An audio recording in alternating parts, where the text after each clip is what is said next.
Something on your mind, dude? Just thinking about what it's like to be the last sane man in an insane world. Kenji frowns, looking deeply upset. You mean that's you? That can't be, because I'm the last sane man in an insane world. That is my dream. You can't just steal a man's dream. What the hell? There can't be two last sane men. You invalidate that whole last part. And that part is kind of important. There can be only one. Like in that foreign movie, where there could be only one. And in the end there is only one dude left. Because that was the point. I've never seen anyone talk so heatedly and so defensively about absolutely nothing before. Anyway, if you wait here, I can grab my graphs. I also have a list of other dark and complex conspiracies that this school holds, entangled as... Quick, finish my analogy for me. Be a pal. I'm going to go to bed now. It's extremely late. That doesn't sound like an analogy, but whatever. Kenji should go talk to Dale Gribble. I like you. You seem like a cool dude. Most people don't understand what I'm talking about when I try to explain the vast feminist conspiracy to them. Denial is a terrible thing. Later. He claps me on the back and then vanishes into his room. So quickly and quietly, it's like he didn't even open the door, but instead walked right through it like a ghost. You guys should let me know if you're glad Kenji is gone now. I don't know if I can fully digest what just happened, so I give up and just go to my room, kicking off my shoes before falling face first into bed. It takes me some time to relax and get up so I can get started on homework. It's because the sheets are cool and comforting against my cheeks, and it feels good just lying there with my eyes closed. I understand that feel.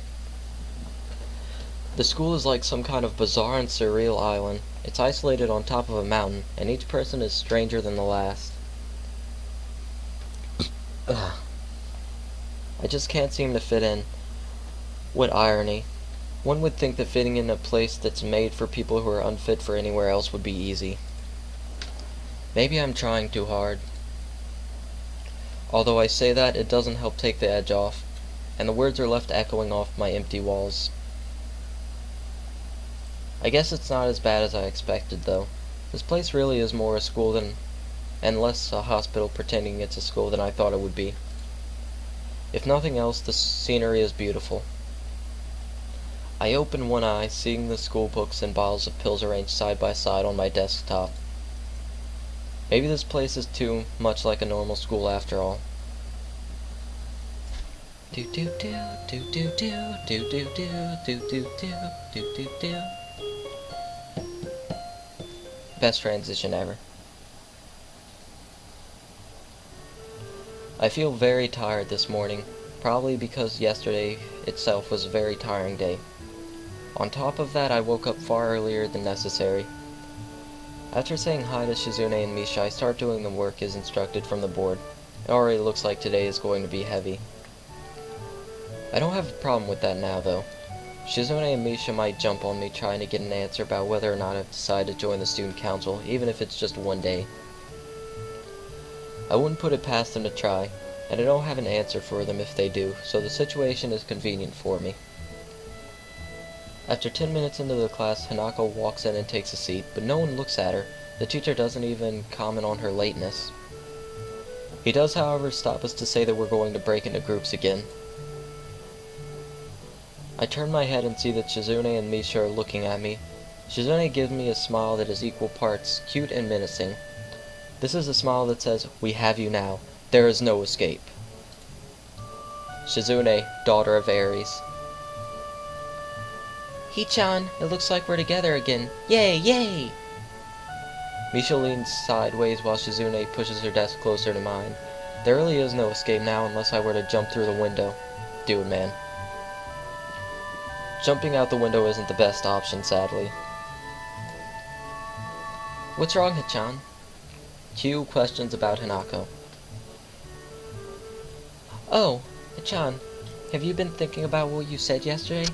You said that you would think about joining the student council, didn't you? It's okay, Hee-chan. We were talking about it after you left, and it would be rude to expect you to have an answer for us this early, right? Ha ha ha ha ha ha ha ha ha. I'm so happy you two are able to have a laugh at my expense, and even more pleased to know that you both know how crazy the two of you are. Now that that's over, Shizune snaps back in a serious mood and smacks today's assignment with the back of her hand in an overly dramatic and important way. When I actually look at the stuff, it's mostly just reading. In fact, there are only two problems. I almost want to say something about how her rush to get started seems a bit much considering the small amount of work. In fact, Shizune probably knows how little there is, and simply doesn't care. Yeah, it seems like the workload doesn't matter to her as much as the fact that there is work. The actual amount is unimportant. She approaches everything with the same level of ambition. While I'm reading, I let my eyes wander around the room and catch Hanako trying her hand at solving the problems. It looks like she's working alone. As far as I know, Hanako's good at math and bad at English. Or maybe it was the other way around. I can't remember seeing her working with other people before. Thinking back to how she is, it's understandable. Understandable. Hey, that girl over there. Huh? Who, Hachan? Her. Hanako, over there. Does she always work alone? I think so, Hachan. Do you feel sorry for her because she's alone? I was just thinking that maybe she could work with us, or something. No, I don't think that would be a good idea, Hachan. Why not? Shi-chan wouldn't get along with her. Why? Misha shuffles around the question, letting out a laugh that sounds very strange. It's nervous, but still has that lilting up and down quality present in everything she says. Just because, Hachan. By now, Shizune has noticed our conversation, and it makes me realize again how Misha has been signing everything she has been saying this whole time. What, Shi-chan? The friend of my enemy is my enemy? That sounds so harsh. I'm not going to say that. You said it anyway. I know, Hachan. It's fine if you overhear. I wonder if this is Misha's way of keeping things fair, since without knowing her I wouldn't be able to understand a thing Shizune is saying, and vice versa. Is that also why she sighs all the time? So there's never a conversation Shizune will be left out of? She does it because she's lesbian and loves Shizune. Anyway, we should start on the problems now, Hachan. We finished with time to spare, and I decide to ask if there are any alternatives to the cafeteria, as frankly, the food so far has been subpar. This sends Shizune and Misha arguing among themselves about their favorite restaurants. All of them are downtown, so I don't think we have time to go all the way there. And what about the bill? Are they arguing just for the fun of it? Maybe. They seem so distracted by it that they don't even notice the start of actual lunch break. I look over my shoulder towards the back of the classroom. She seems to be studying her notes from the previous class. It's an odd sight. Everyone else in the class is busying themselves with the lunch break. Socializing, gossiping, rearranging the desks. The ones with actual boxed lunches mixed in and chattering like everyone else, only interrupted by short bouts of eating. But when I watch Hanako, it feels like I'm the only one who can see her, almost as if she was invisible, sort of hiding in plain sight. Is she being bullied? Is she isolating herself from the rest of the class on her own accord? I see her look over her shoulders toward the classroom's rear door. Damn it. Come to think... Damn it. Damn it, Com. Why can't you read? Come to think of it, she hasn't turned a page since I've started watching her. I guess she's waiting for someone. What to do?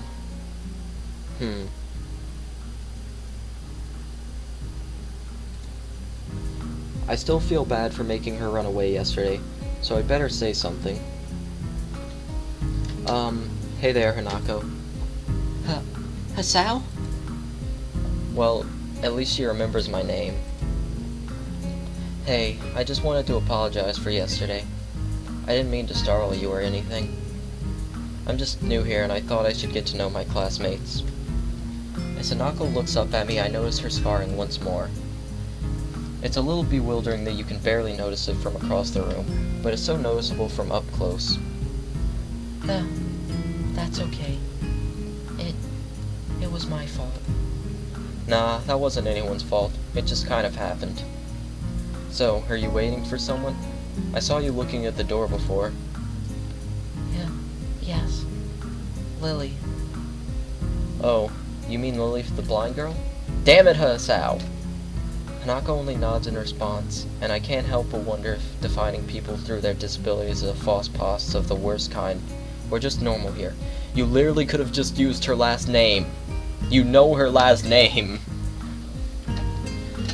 I guess that's what explains why Lily took off after her yesterday. She seems like a nice girl. Are you two friends? Yes. As if hoping for Lily to appear, she checks over her shoulder again. I think I'm making her nervous again.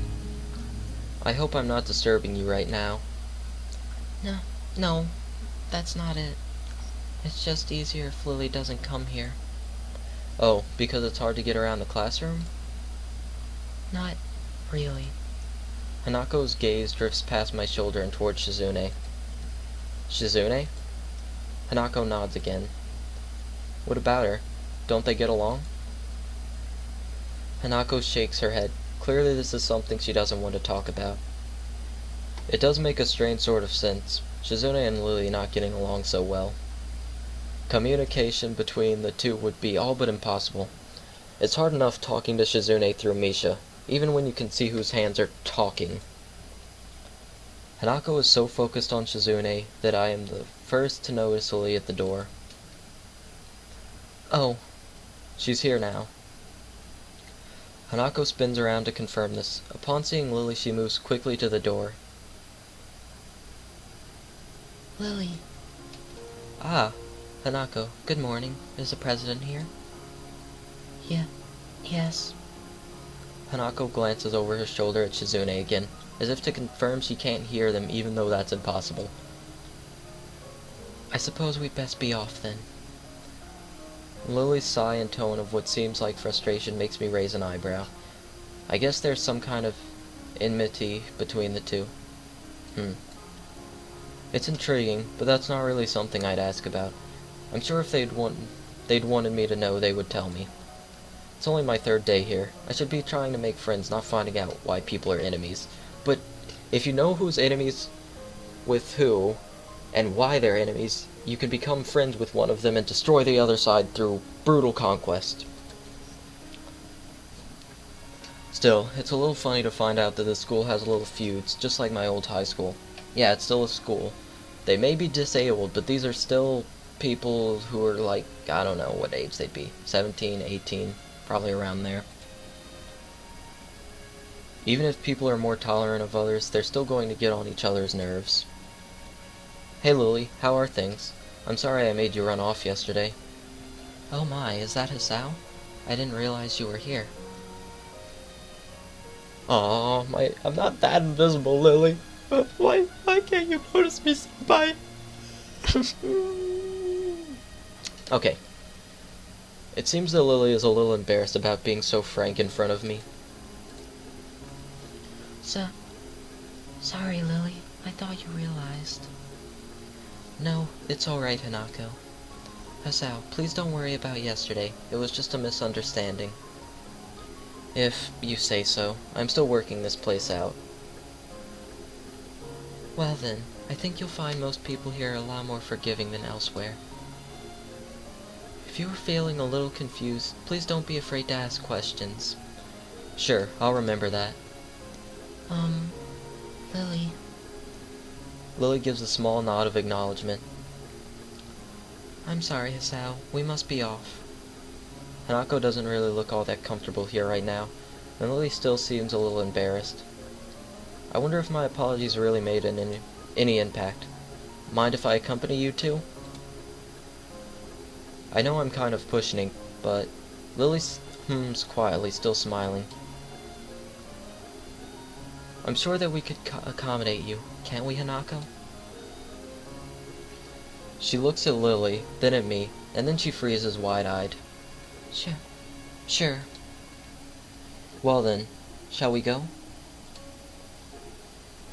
I'm sure Lily wouldn't do this so easily if she saw how scared Hanako looks, but it can't be helped now. Declining after the deal is sealed would only cause confusion and problems. So we leave, all three together. Lily walks beside the wall, letting her cane gently tap against it every now and then. Hanako comes along right beside her, so close that she is practically half hugging her as they go. You go, Hanako. Hug Lily. Hug her to death. Hug her until you can't hug her no more, because Lily is beautiful, and you are beautiful, and I love you both. Although it would make her walking that much harder, Lily takes it in stride. As we turn around the corner of the hallway, something hits me in the chest with the force of a steam train. Hanako shrieks a little and my vision briefly goes black.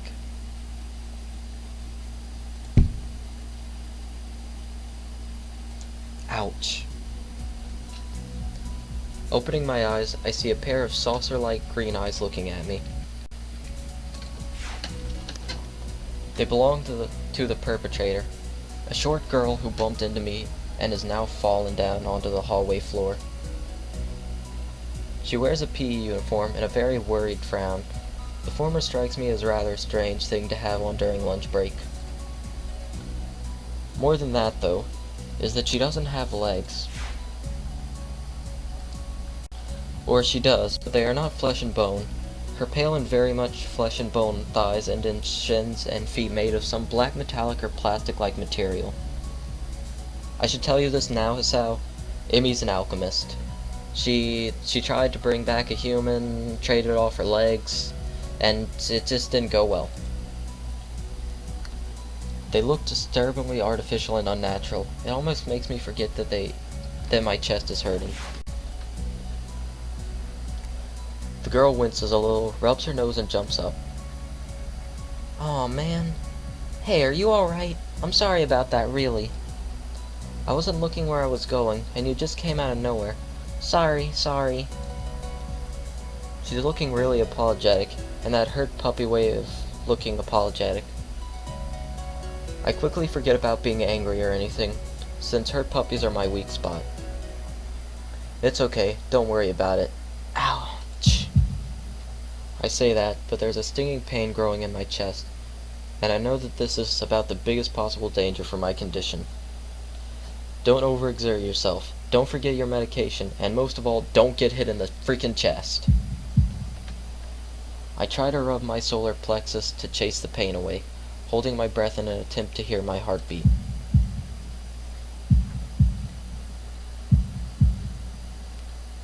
It seems normal. Hey, should I get a nurse? The worried, high-pitched voice of the girl snaps me out of it. I stare at her for a few seconds dumbfounded, until I realize that I probably looked worse off than I really was. Doubled over myself and looking all tense. Damn, I overly worried about my heart. No need, I'm fine. Managing to say something in response, I pull myself upright, feeling my sore ribs one last time and take a deep breath. She just knocked the wind out of me big time, but it's nothing more than that. You sure you're okay? I hit you pretty hard. It's okay, I said I was fine, and nothing's broken, no harm done. That's good, Hisao, what happened? She's not quite up to speed for obvious reasons, but she sounds very worried, more than what the situation deserves, really. Someone just bumped into me, nothing serious, just winded. Sorry, it's my fault. I was just going to get some stuff, and I was in kind of a hurry. That someone here is Emi, isn't it?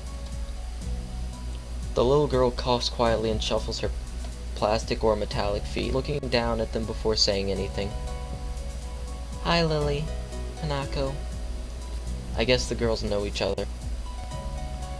Do please try to be more careful.